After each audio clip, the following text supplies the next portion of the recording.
من اجمل المنتجات اللي انتم ممكن تستخدموها منتجات شان من منتجات باركفيل. منتجات باركفيل طبعا كلكم عارفينها، من اروع البرودكتس ومن اجمل البرودكتس المصرية اللي احنا يعني الواحد فعلا والله بيفتخر بيها فعلا، من جودتها ومن جمالها ومن يعني هي اثبتت نفسها عند الكل.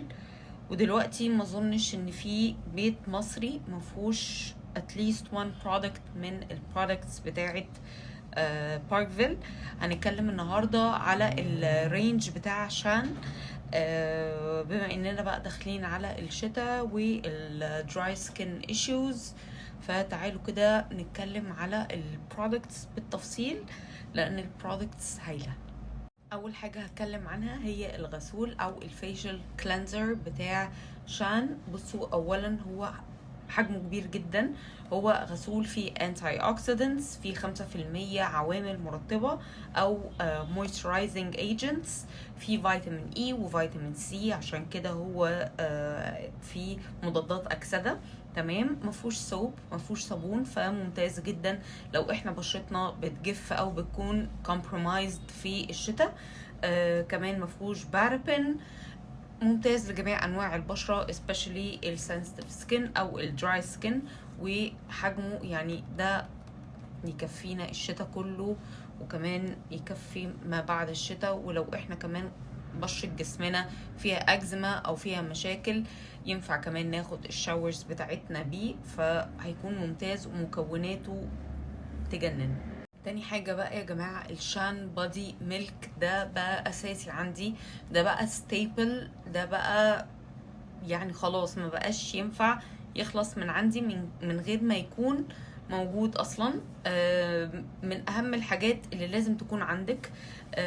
ده طبعا ترطيبه بيقعد لحد 72 ساعة، وده اكيد يعني ده فعلا حاجة أكيدة. ده from dry to very dry skin، من أهم المكونات اللي فيه الهيلورونيك أسيد والنيسيناميد والسيراميد، ودي أهم مكون فيه وأساسي لحاجز البشرة المناعي والجلد المتضرر. السيراميدز دي يعني الكورنر ستون بتاعة بناء البشرة، أساسي أساسي أساسي. بصوا، أهم مكون فيه السيراميدز، اقروا عنها بجد، بتفرق جدا جدا في حاجز البشرة.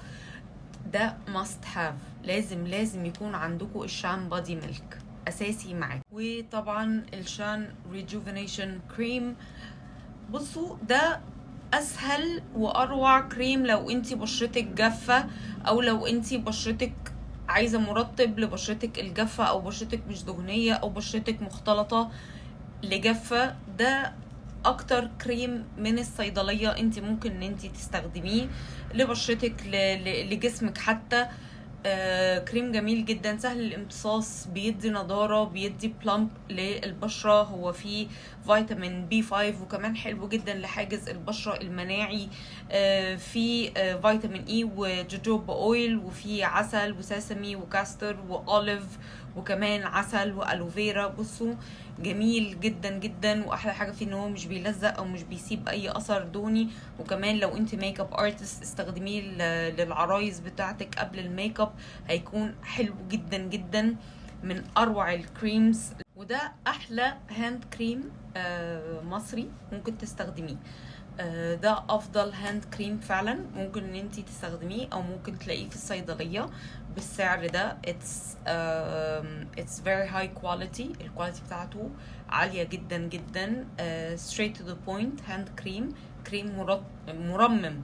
يعني الناس اللي فعلا بقى مش مجرد ان انتي بتحطي هاند كريم كده تجميلي، او هاند كريم كده يديكي ريحه حلوه، لا، هاند كريم للناس اللي ايديها بتتدمر في الشتاء، او عامه بتتدمر بقى من المواعين او من الاكزيما او من الكلام ده.